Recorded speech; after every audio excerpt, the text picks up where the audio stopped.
Hello,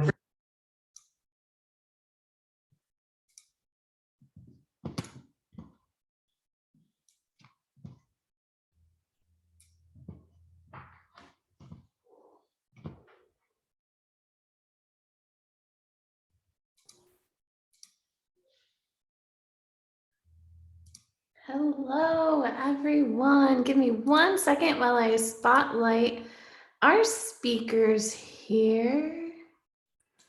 As a reminder, this is recorded and then only posted for our fellows to see and for other folks who participate in the Student Voting Network. So if you don't want your face on screen, now's your opportunity to potentially turn off your camera. Sorry, speakers, I'd really appreciate if you didn't do that. If you use closed captioning, we do have a live digital transcription happening. That's why it came up and popped up and said that like this was live streaming. It's not actually live streaming. That's just our Zoom captioning, which you can find on the bottom of the screen. And okay, I think those are all of the minor housekeeping things.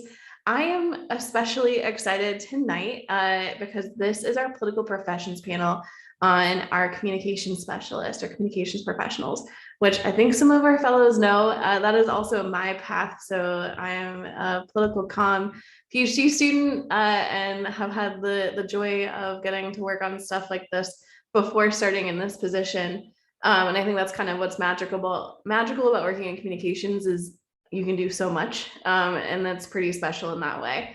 Also pretty pumped to have some friends of Jenna and I's on the panel tonight. So there are some really special people here.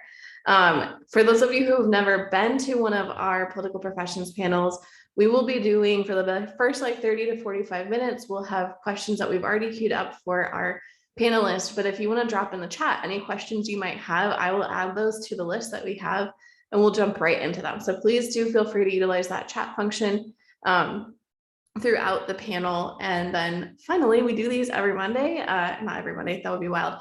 Every last Monday of the month, usually we move this one around a little bit due to Thanksgiving. But if this is something you're interested in participating in and being a moderator for, please feel free to let me know that and I will add you to our Slack channel that's all about moderating these panels. So that's it from me. I am going to turn it over to the incomparable Jenna Green to get us started. Hi, everyone. I'm sure you're sick of seeing me moderate these things by now, but I just had to do this one because as Cassie said, we've got some friends on here. But my name is Jenna Green. I'm the student programming intern under Cassie and Campus Vote Project, and I'm really happy that all of you are here. So I think the easiest thing is just to jump right into the questions. So our panelists, take a moment to introduce yourselves, state your name, where you currently work, and what you're responsible in your communications role. So Chelsea, if you want to go ahead and get us started. Absolutely, and thank you, Jenna, for inviting me. This is very exciting.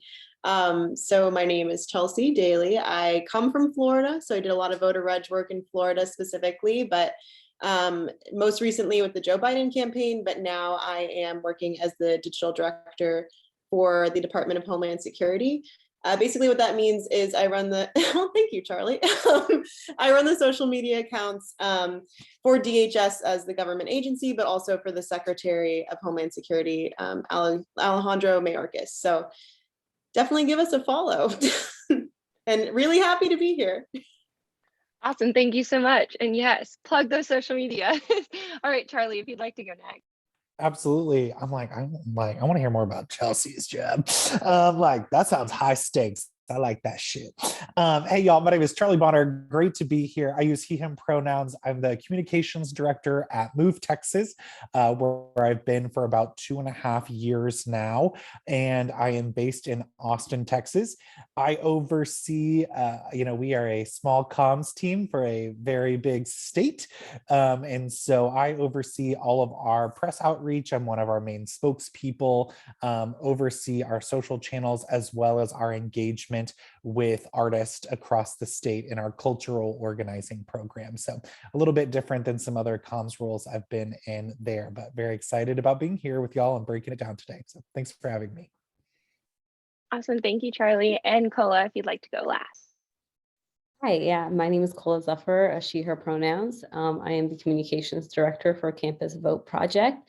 My day-to-day involves literally every aspect of Campus Vote Project communications. So that's everything from emails to social media, to content creation, posting, our website, press inquiries, press releases. So if it's communications and it's coming from Campus Vote Project, I am involved. And yes, follow us if you don't already follow us across many platforms. They are all linked on our website, campusvoteproject.org. Awesome. Thank you so much. So our next question is, how did you start working in political communications? So Charlie, if you'd like to answer first. Absolutely. I don't think comms is what I thought I would be doing, although hindsight 2020 seems kind of like a natural fit, of course, how things work out. I was working in the Texas Capitol actually, and as in many spaces, comms is not something that they invest in, right? And so I think I was the youngest person in the room who knew how to operate like the Twitter, and they were like, wow, you're in charge of comms now. And that is how I started writing press releases and getting involved in that side of comms, like a more holistic view, but definitely started as like drafting things for the state representative that I worked for.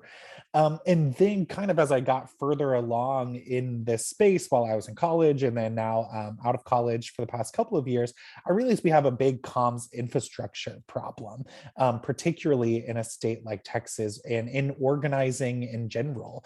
Many of our organizations invest heavily in organizers, but don't see necessarily the value of comms. And that comms is organizing, and organizing communicators is a critical part of how we win fights, and making sure that they are framed correctly and making sure that they are well covered, right? All of that is comms.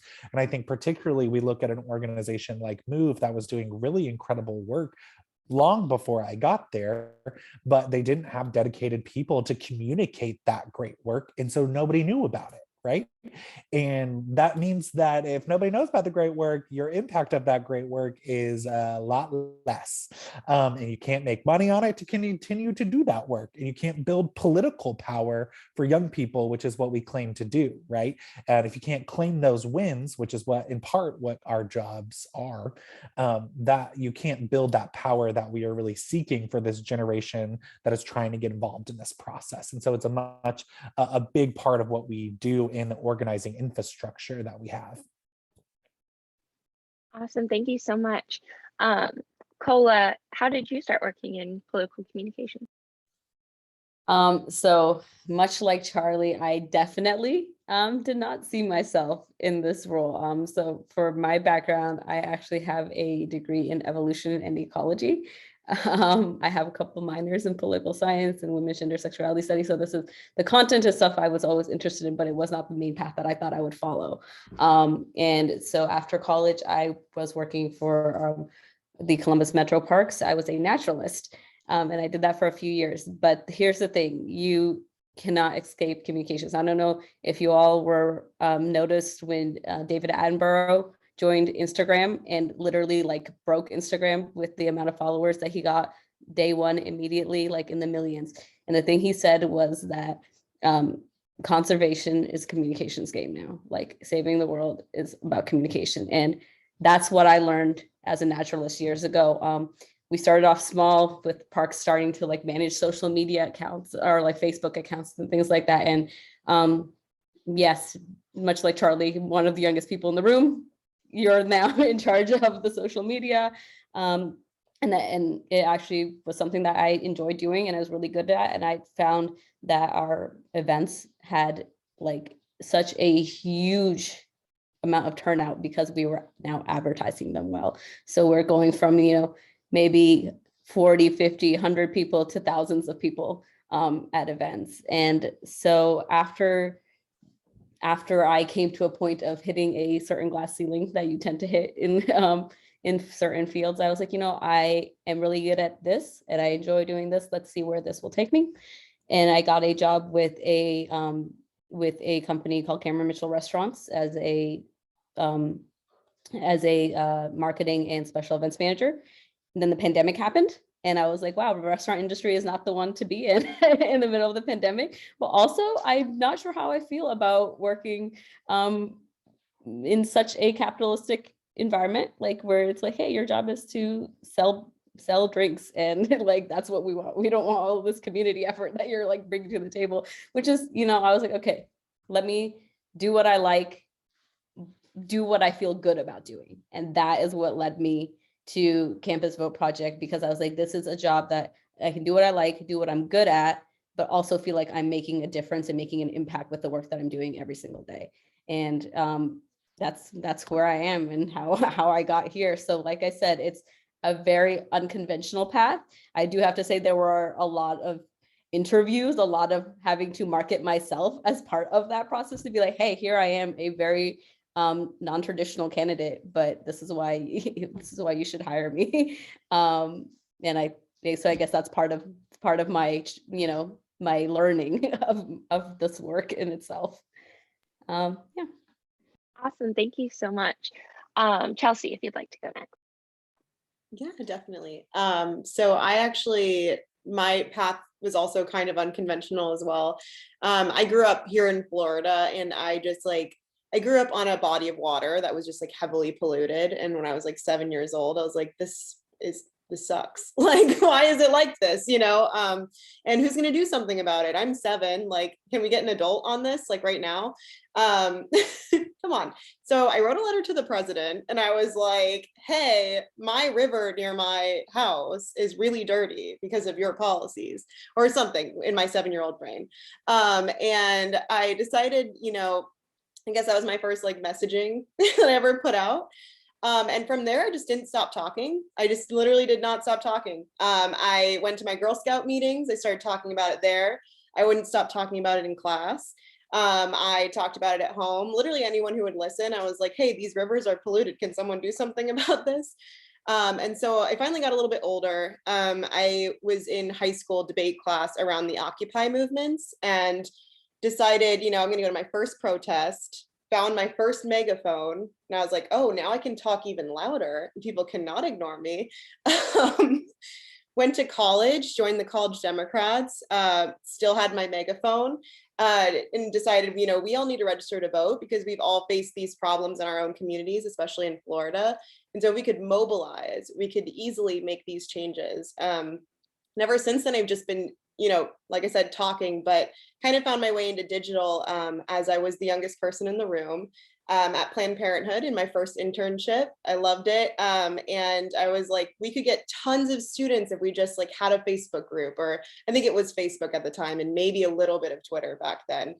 And I found out just how like powerful it was and how many voters you could reach too. I was an organizer at the time, and so I was knocking on doors, and I just found it's super interesting how many people you could reach by sending out a tweet. And because of that, I found myself on campaigns, and most recently on the Joe Biden campaign. One of our biggest focuses was bringing organizing and digital together and marrying the two. And so that way, all of our organizers had our messaging. They were putting it out on their own social media. Like they were like their community influencers. And we really tried to build out a space, especially in this last quarantine in 2020, where, we had that like field office space, but online. And it was an incredible movement and something I'm super proud of. But yeah, basically just don't stop talking about what you're passionate about, and it'll lead you in some interesting places. Awesome. Thank you so much. And I do have pictures of Chelsea with a megaphone. So with the megaphone. Awesome. Thank you guys all so much for those wonderful stories.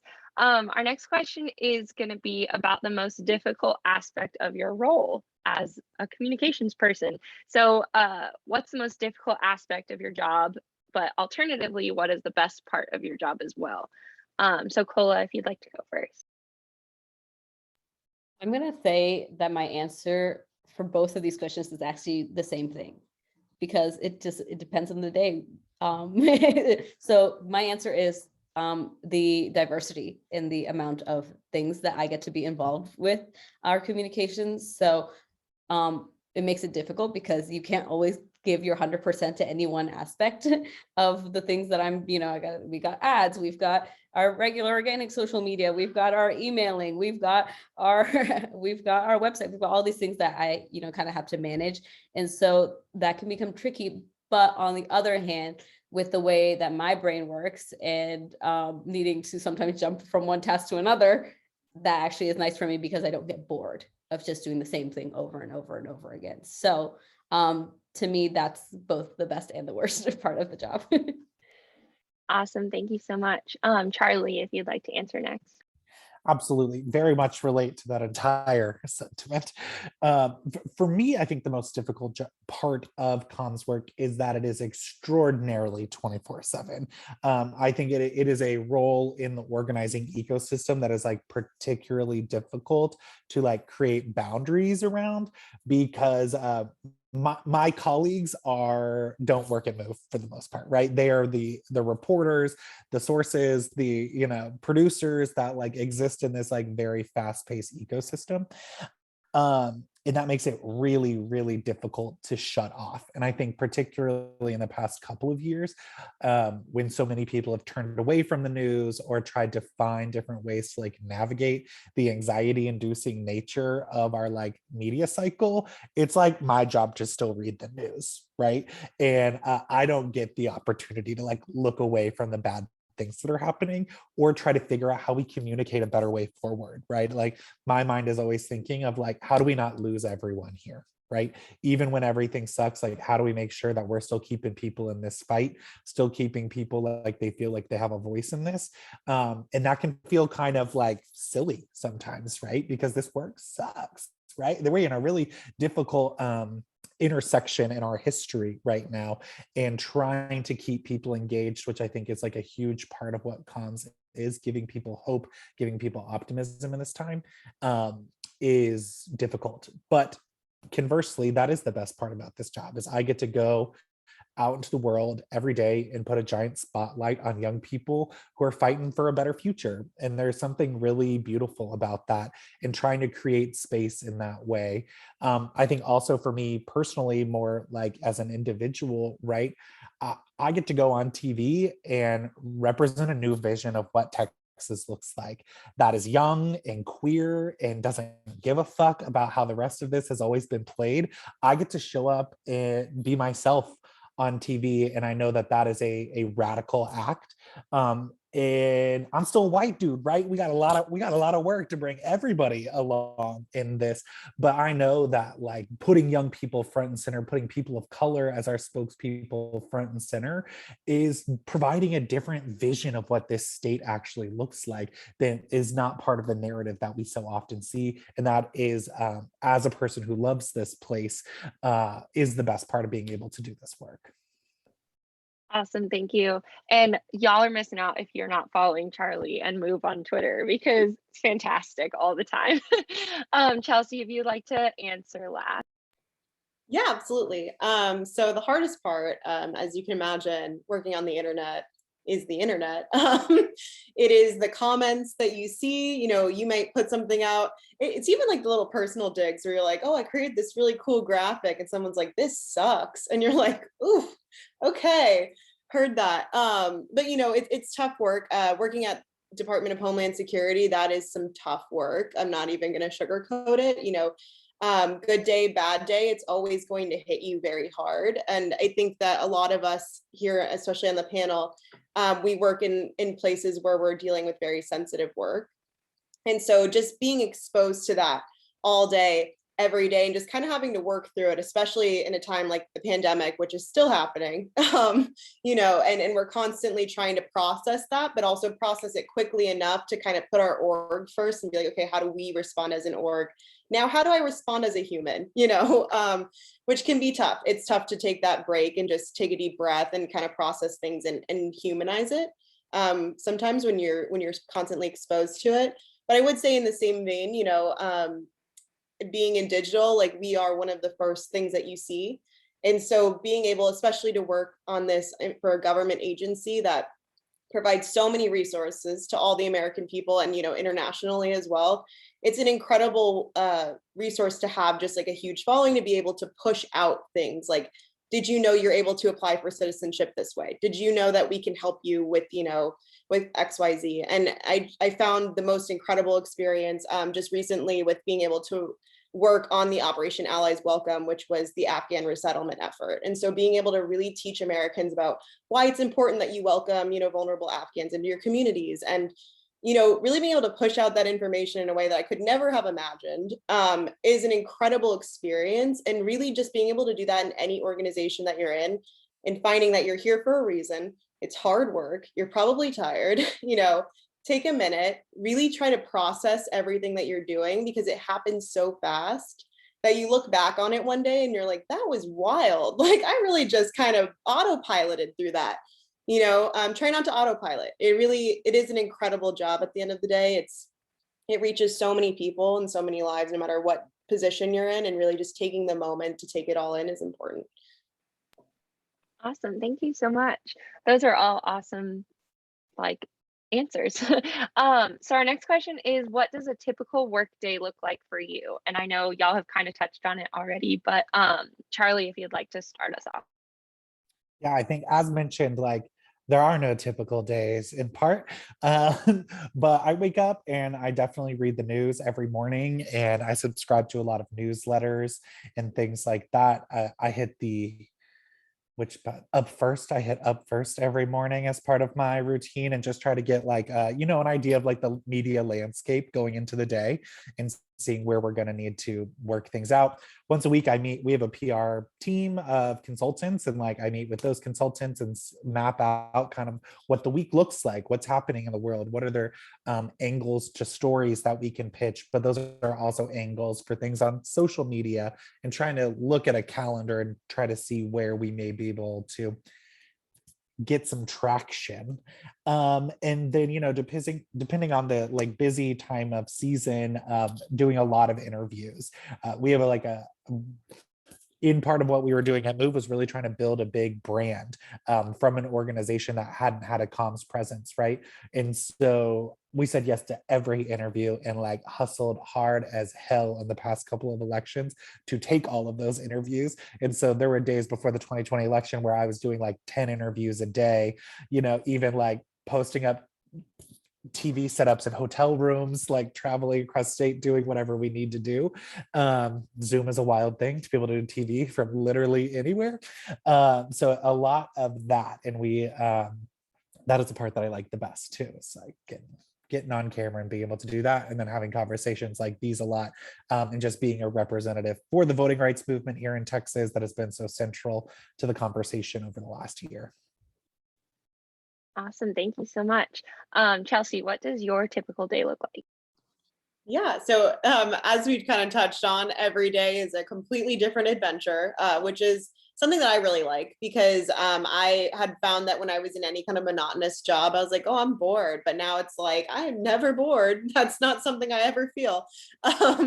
But usually I actually wake up very early so I can take a walk and just kind of think about the day before it comes at me. Because I find as soon as I look at my email, my day is completely changed. So I really try to strategize in that small amount of time, before anything has happened. What is something that we can do for our organization that isn't reacting, and it is actually long-standing strategy, and then I can go into reacting. And so then I read my email. I'm in 3 morning meetings where I find out what's happening and what we have to plan for. We have a couple content calendars. Since I do digital primarily, I build out graphics, I build out videos sometimes. I find out where I can find the secretary with an iPhone and just record him doing things, because part of being in digital is just being able to advocate for your program and getting as much time with as many people as you can. And just really seeing what people are saying online. And the program that I'm running is really inclusive. I'm trying to make it as inclusive of what people are saying and as engaging as possible, just because the program before wasn't always like that, as I'm sure everyone here knows. And so being able to actually read through comments. I know people say, oh, those comments go into a black hole, but we actually do read them. They go to the secretary, he reads them. he likes to consider what people are saying online about policies that we're putting forward. And so really being able to have that direct line from the American people to the people making these policy decisions is incredibly important to me and everyone I work with. And so being able to be a part of that every day has been super inspiring. And it makes me feel very grateful to be a part of the administration I'm in. Awesome. Thank you so much. And Cola, if you'd like to answer last. I apologize for any background noise right now. It's 7 o'clock or 7:30. Everybody's home and the baby monitor is on downstairs while the baby is upstairs with that. So we're going to hear everything. Anyways, but for me, I think that question will vary very widely depending on when in the year you're asking me. So the closer we are to the election, the crazier my day will be. But generally, it's going to involve, I'll break it down more of a week. There's going to be meetings, lots of meetings with people on our team, with PR consultants. If we are advertising, then with any advertising agency that we have, contracted to do work with to kind of build our content for ads. There's going to be a lot of emails that will be responding, a lot of press inquiries that we'll be trying to find a lot of times student fellows to be, or staff members to be spotlighting, because to me, that's really important that we showcase the students that are working for our organization and give them the platforms to speak. So that's a lot of connecting the dots of like, okay, who's available? What's the deadline that this reporter is working on? What are the topics? We have talking points for our fellow. Are they trained to be able to do this interview, and so on and so forth. So that's usually a chunk of time to take that coordination, building out organic content that we'll be sharing on our social media channels, trying to get the students, to be participating in our social media so that we can be, again, using their voices to talk about this stuff, because, you're who we're talking to. So it's best coming from you. So that's usually, sometime there. And then a large chunk of my time also goes onto the website. So again, I manage the Campus Vote Project website as well as the Voter Friendly Campus website. And so things are updated. We're adding events constantly. We're building the pages. We're making sure everything can be as up to date as possible, so that when folks are trying to learn more about our organization, they have accurate information. So that's a typical week for me. Yeah. Awesome, thank you. And to reiterate what Cola said, I've had some awesome opportunities from Cola and from CVP. So we're always looking for students to be a part of those opportunities. So we're getting towards our last question. So if y'all have any questions for the panelists in the chat, or if you want to wait to raise your hand, that'll be totally fine too. I'm going to ask my last question, sorry, and then we'll move on to audience questions.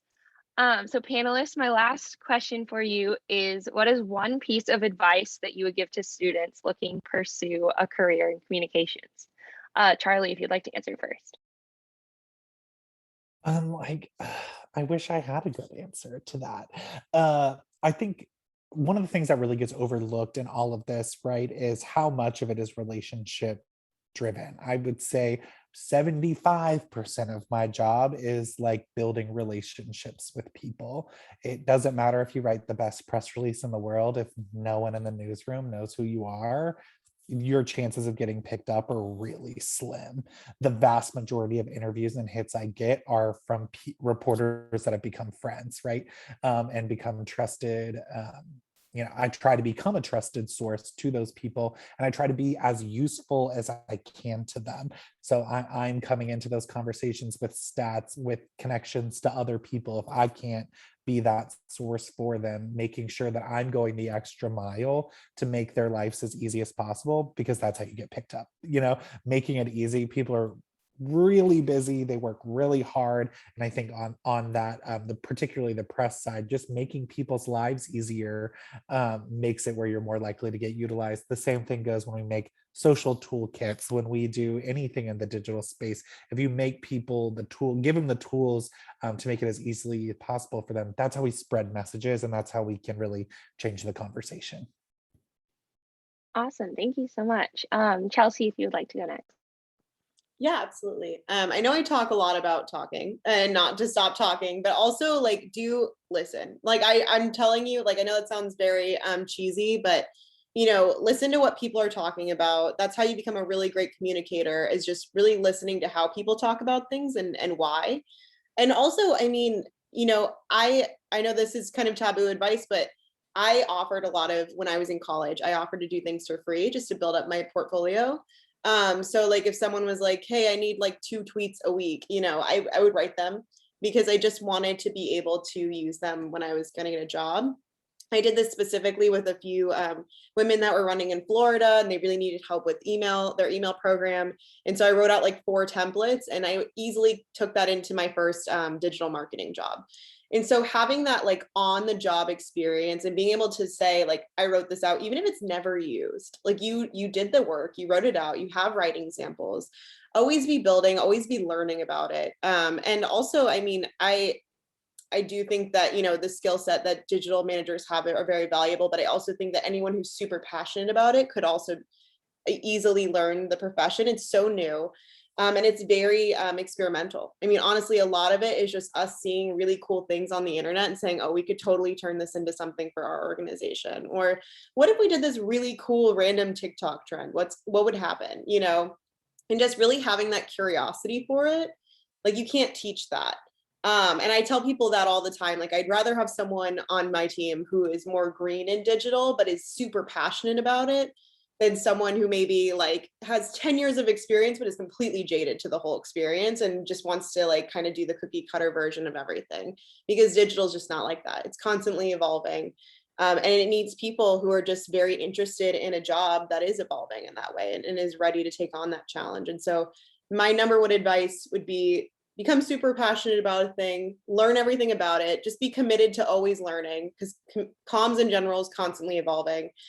And, you know, put out some writing samples, even if it's just you creating them in your room, like have them ready, because that's a really great thing to provide when you're applying for jobs. And also to Charlie's point, relationships, keep your relationships up, add us all on LinkedIn. I mean, I'm saying that, I think the panelists are also okay with that. And yeah, that's my best advice. Awesome. Thank you so much. You're so right. Everything's constantly changing. So it's very important. And Cola, lastly. So Chelsea like took all of my points. But so I will just reiterate the fact that this profession is a constantly evolving profession. So you need to be adaptable and you need to be willing to learn. And that's really all you have to take with you. People who are still thinking of, you know, of how things were working 10 years ago, they're not going to be keeping up with the people who are using the internet now, like the generation that especially most of us are trying to reach. They're not going to be connecting with them because they're not willing to meet them where they're at, you know. To me, and maybe I'll link this TikTok in the comments, but I get a lot of you know, content like marketing professional TikToks coming right at me for in my For You page, right? So one of the best ones I saw recently was like talking about how 10 years ago, you know, the communications professionals like trying to convince their bosses that a Happy Friday tech message won't break their brand. And then now you have the Duolingo social media account threatening to people if they don't learn their Spanish, right? And so I'll put it in the chat. It's way funnier than me describing it. But like, that's the thing, right? It's wild. Like, if you had told people even 4 or 5 years ago that brands could be acting this crazy on the internet and people would be eating it up and it'd be working, those people would not be okay with it. I mean, I had bosses who were like, ooh, are you sure about like doing XYZ? Are you sure about responding to that person in that way? Like, you know, and it's like, just go with it, like it's fine, you know. So that's the real thing. Like, bring your personality, keep learning, and be going with the flow of how things are going. Awesome. Thank you so much. And y'all, Duolingo's TikTok is prime entertainment if you haven't seen it. Thank you all so much for your answers to our questions. So now we're going to go over to some audience questions. So if someone wants to raise their hand and speak, they're welcome to do so. And we also have some that I will read out. Ahmad, I see you have your hand raised if you'd like to unmute. Yeah, thank you, Jenna. So what are some of the just one second. What are some of the favorite trends in communications that you see currently?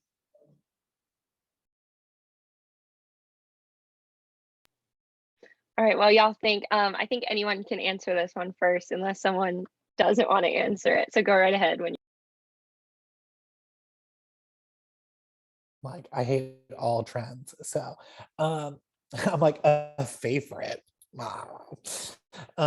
Stuff that I think is interesting. I'm really into messaging right now. Like really like the how we craft like larger messages and distribute them. Uh because we're not very good at it. I think I'll speak particularly in the voting rights space. The bad guys in the voting rights space are super good at it, right? And I think people here will know that, right? That we are constantly trying to fight narratives of made up concepts. And that is a like really interesting and frustrating thing to do. But I think that how we do it is effective messaging and getting people on the same page. Yeah, seriously, that Texas, Lord Jesus be offense. So I think there's really interesting stuff there. And I think the next kind of phase of this is just like watching what's happening super locally, right? I think there's like real nasty stuff happening in school boards right now and some like hyper local politics that is about to go like define our national politics if we are not careful. It is coming very quickly. And so I'm watching stuff that's happening like hyper locally right now, because I think if we can figure out how to combat it at a really local level, then maybe we can fight it more broadly. But I don't have a lot of confidence in that right now.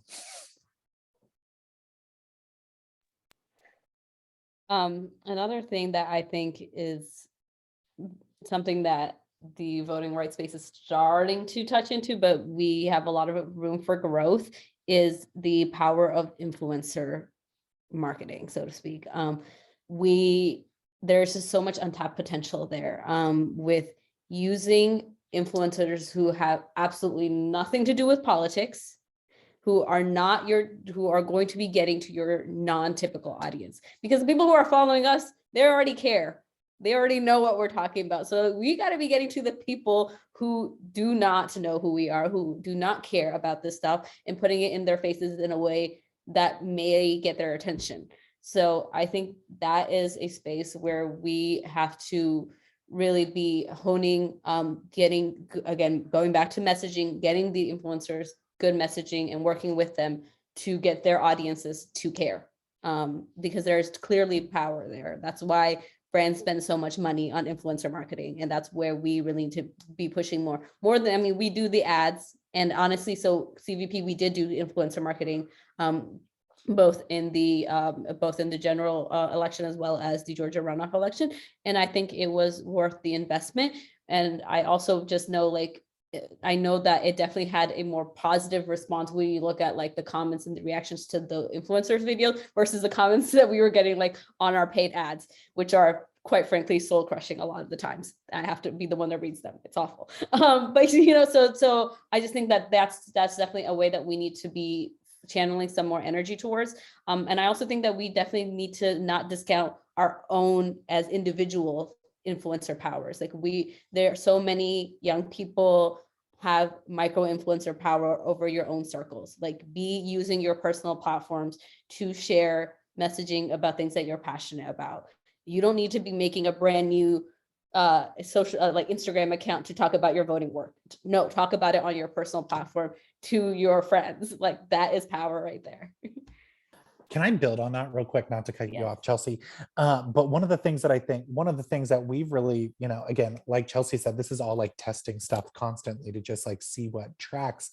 We've worked a lot with local artists in Texas because I think, as you're mentioning, right, people hear influencer and they're like, oh, you got Demi Lovato to post about voter suppression, which I did, but that's a story for another time. But I'm like, how is the person who hosts a weekly thing at an Austin coffee shop that has like a diehard following that's there every Friday? Like, what are they doing on voter reg? right? Or what is, you know, someone who's up and coming as a designer and they have people buying stuff from the, you know, a local Texas artist that is making cards.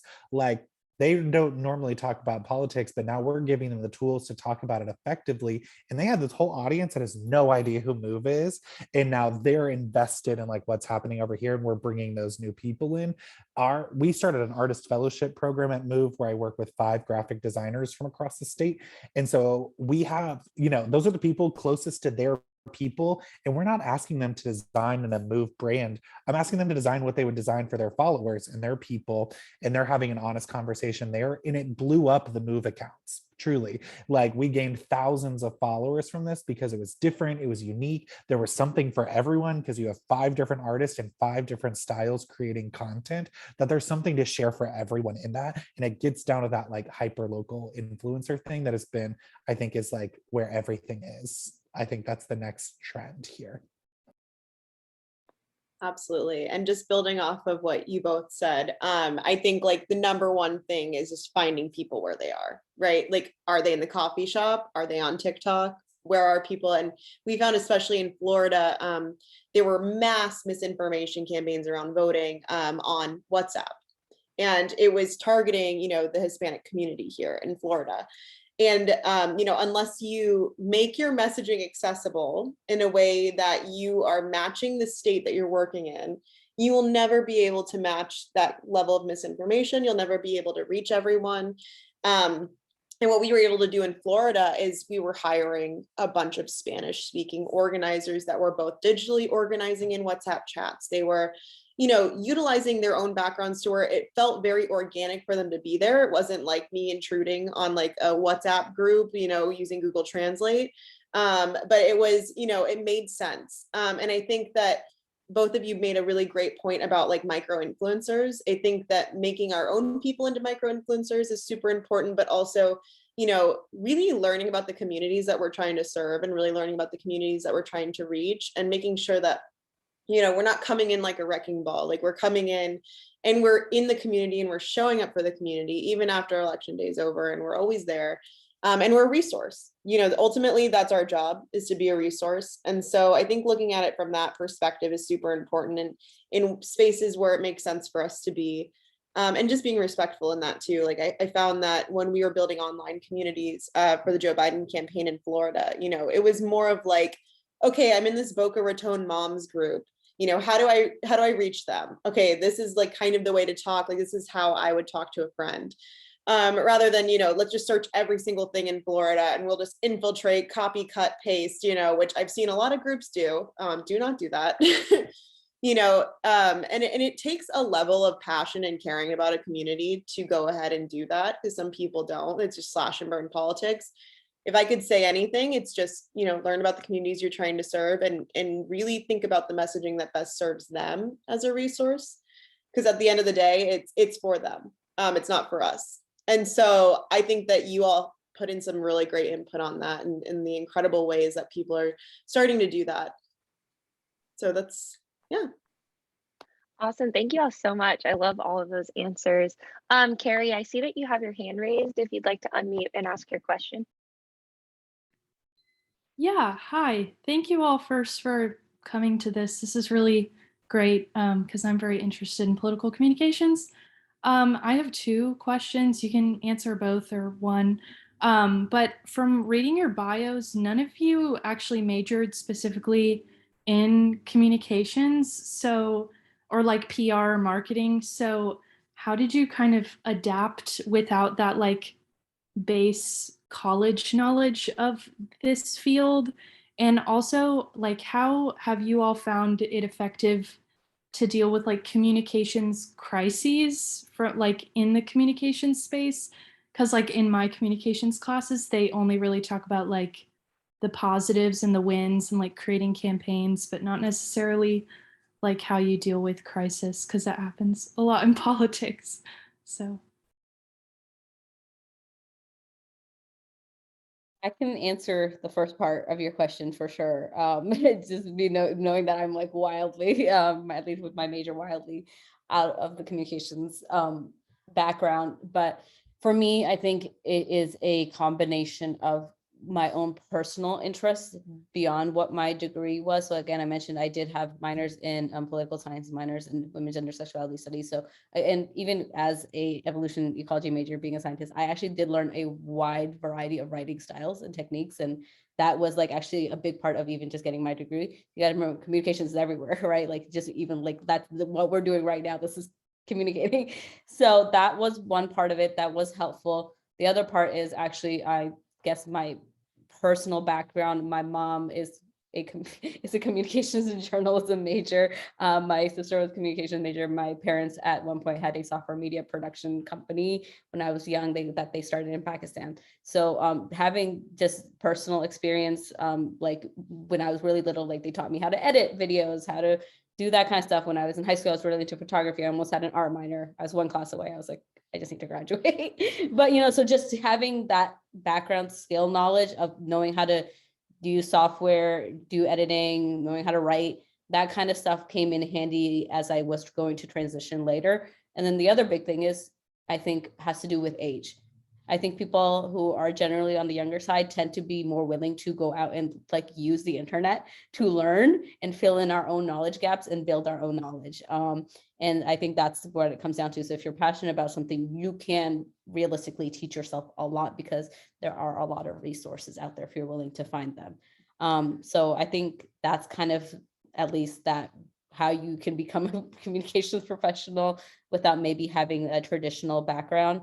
And again, a lot of it is about also showcasing like, this is what I can do. Like if you can prove to an employer, like, hey, this is what I have to offer, and then that's up to them to like take your chance on you or not. Again, for me, a restaurant company hired me from a naturalist job to be a marketing manager because I was like, hey, this is what I am bringing to the table, and here's my work, and here's my thoughts and ideas.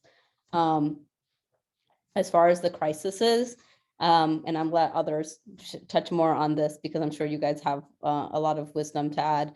I think part of it is always being able to take a step back and think before you respond. Don't just go with your gut reaction because it's probably not going to end well. So taking a minute, calibrating how you are going to approach the problem, and laying out a well thought out response is, I think, of most importance. And then I think this is something that is a little bit hard sometimes, but not taking it personally. Because sometimes when somebody is saying something about our organization, about our work, it hits right here. Because you're like, excuse me, and you just want to react because you're passionate and you're invested in what you're doing. But you got to take yourself out of it, because when you're going to react out of that passion, sometimes it might not go the way you want it to, because you might not have thought through your whole response. So that's what I have to add, at least on that part. Obviously, you also, as an organization, want to have some contingencies, some like things that you have laid out, like this is how we're going to generally, this is the protocols, this happens, who needs to be notified, who needs to be involved in a decision of how to react. These are our general guiding principles for how our company values, our organization values, or how we're going to respond. So you do want to have some of that in place, but I think that's the key is like, take a minute, don't take it personally. And I can piggyback off of that.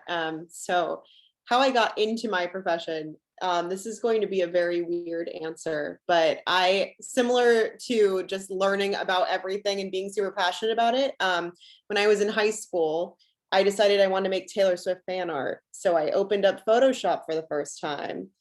And I decided that if I wanted to I'm not great at drawing. I was like, if I want to make fan art, I need to learn Photoshop. So I literally learned Photoshop to make Taylor Swift fan art when her Speak Now album came out. If she ever wants it, it's free. Because of that, I realized I really liked digital. I always really liked the internet.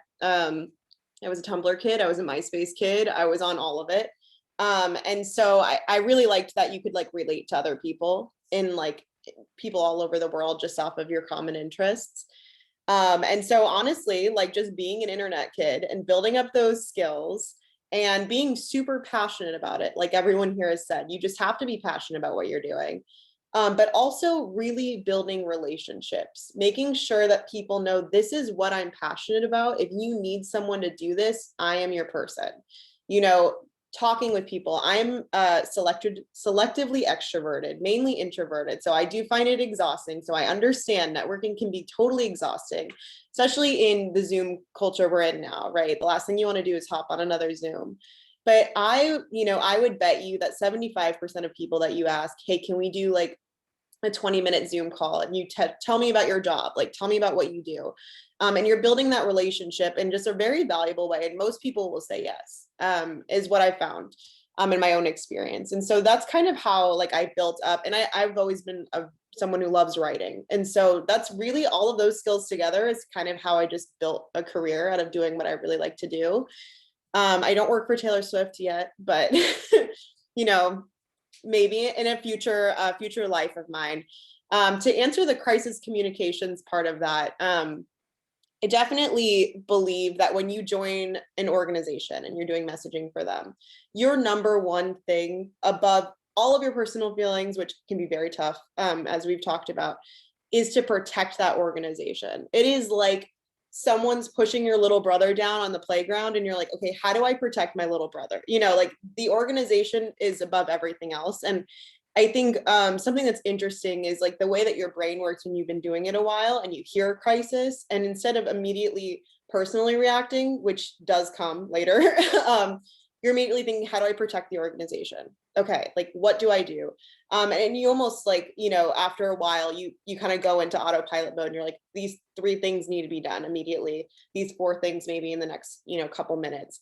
But, I think a really good skill of that is also to keep that personalization to it. Make sure that you are also reacting in the same time, obviously protecting your organization, but you're a human being. What do you think human beings would want to hear right now? And I think that keeping that in mind while also realizing your number one priority is to protect your organization and the mission that it serves is the mission, registering people to vote. How do you protect that? How do you ensure that that is the number one thing that gets protected, even though all these other fires are happening? It's like, taking your pet out of a burning building, basically. How do I make sure that everyone gets out safe? And that, and if you are passionate about what you're doing, you're passionate about where you work, it almost comes instinctively sometimes. Not to say that there won't be times when you're like, how do I do this? Like, how am I going to get out of this? But you always find your way out. So that's the good news. It's just, being creative, making sure that you're always protecting your organization and also collaborating, asking for help when you need it, because there are times when you will find problems that completely stump you. And that's when it's really, even if it stumps the whole team, 4 brains is better than 1, maybe we're all working on it. And so those are my tips for dealing with crisis communications, which honestly, I feel like no one can really prepare you for. You really have to just experience it and learn through experience. And trust me, I've been through a lot of it. So you can trust my advice. Yeah, I think building on everything that has already been mentioned, I think for me getting into this work, I think not only did I not have a comms degree, I'm now, running this at a several $1 million nonprofit, and like I've never really even worked for another comms person. Like I haven't even like directly studied under someone under this, much less like learned it in a classroom, and which was fine when we were like run a little scrappy little thing. And then there were parts of 2020 where I was like, I am in over my head, right? Like we are certifiably in over my head. I was spending a lot of money, like way more money than I've ever made in my whole life, right? Like my budgets became huge and inflated. This year alone, I spent $500,000 on ads about voting rights. Like I was like, where the fuck are we? And I think it goes back to like what Chelsea has been mentioning about being a lifelong learner, being really committed to learning this sort of thing. And I'm lucky that I've built up relationships with people that I can go to and be like, low-key, don't tell anyone. I have no idea what I'm doing. And, on XYZ, and like, I'm gonna need us to figure this shit out together, like real quick here. And a part of building this network and building trusted people in your life is the ability to do that. And I really if you haven't read Stacey Abrams's like book on one of her slightly older ones is like more of a workbook on like becoming a professional, it's like tackling the world. One of the things she talks about is like mentorship and how people think that a mentor is like a singular, like God-like figure that is going to like, you know, get you a job and like save you from trouble. And really it's about creating a network of mentors who each have specific skill sets and each have particular insights that when you're in a situation or when you're in a crisis, that you can call people and they're going to give you a different perspective on that. And then my job is to take the sum of those perspectives and be like, okay, how do we make an action plan given, you know, everything that the people who care about me, that the people who are invested in me, are invested in my organization are telling me? How do we synthesize all of that and move forward and just get committed to it? And I'm also, you know, part of that also is like, I go to any training anybody will give me, like any like conference that you'll send me to where I can like pick something up, any video I can watch on like whatever aspect, new job, even if I know that I'm not going to be the person who runs digital ads, I think it's important for me to know how that person is doing that thing. And so like I'll go to a digital ads training just to get the nuts and bolts. So when I have to ask someone, or maybe if I even have to contract it out, I know a contractor is not giving me the runaround. You know, I have just a little bit of knowledge that, and I try to get that as much as I can through those workshops, through those, you know, professional development opportunities as I can, and just keep learning all the time. Did Cassie also plug my thesis? Cool, cool. Appreciate that. She did. Just drop it in Thank y'all. there. Drop it in there. It's all about plugging here. One thing I just want to really quickly add about the crisis question. One important thing. You got to figure out what qualifies as a crisis. Because sometimes something will feel like a crisis and it's not, and it doesn't deserve your attention. And sometimes something doesn't feel like a crisis, but really it does deserve your attention. So that is also a skill that will get fine-tuned in time, but that's the thing. There will definitely be moments where something will feel like a crisis and it's not. It's okay. You feel like you don't have to invest the energy that you're about to invest in it. So just want to make sure to mention that point. Awesome. Thank you all so much. So this is our final question, and we're going to do kind of like a 30-second rapid answer. So what is your favorite social media platform and why? You can take a minute and then answer when you're ready. Oh, I already know. My favorite is TikTok by far. I mean, it keeps people's attention. It's such a great way to reach a very large audience. The algorithm still favors content creators that aren't super massive influencers. So I really like it for that reason. I'm also a TikTok fan. Honestly, I learned so much. I'm all about TikTok school. Like and it's just the variety, you know. I will like one minute I'm literally learning like this new hack about my dishwasher I didn't know, and like the next minute I'm learning about like the social justice like case I wasn't aware of, and then 2 minutes later I'm watching a really funny dog video. So I mean, I know that's how it works. It keeps your attention because it's literally all over the place, but I like it. And again, as Chelsea mentioned, the opportunity for virality for like literally anybody that is there is something that I think is definitely something to be honed in on. And again, it's where you will reach a very, very wide audience because so many people of so many backgrounds are using it. I have no favorite social media platform because I think they're rotting my brain and ruining my life. But if I had to pick for the work, I definitely think Instagram is like undervalued as an organizing tool. And I think there's just so much interesting work to be done there. I think particularly, TikTok's hard to share stuff, right? And I'm like, when we think about like young people sharing information about elections, sharing information about voting, it's happening on Instagram. And I think we really have to, you know, create more resources to help people use that as a tool to like get information out there. And it's an always changing landscape there too. Awesome. Thank you all so much. Well, that's it for questions. So I'm going to thank you guys again for joining us and turn it back over to Cassie. So this was as incredible as I expected it to be. You can kind of guarantee there will be chatter in the chat when comms professionals are on, which I think makes it more fun. So a few reminders for our fellows. If you came tonight, that is an hour of time to put on your timesheet. Get those hours in. Do your timesheets, please, because I can't pay you if you don't do your timesheets, and that's not cool. I want to thank everyone for being on. Jenna and I called in personal favors this time, which we don't always do. Cole is an amazing colleague. Charlie is a very good friend from UT, where we, somehow got into an honor society together.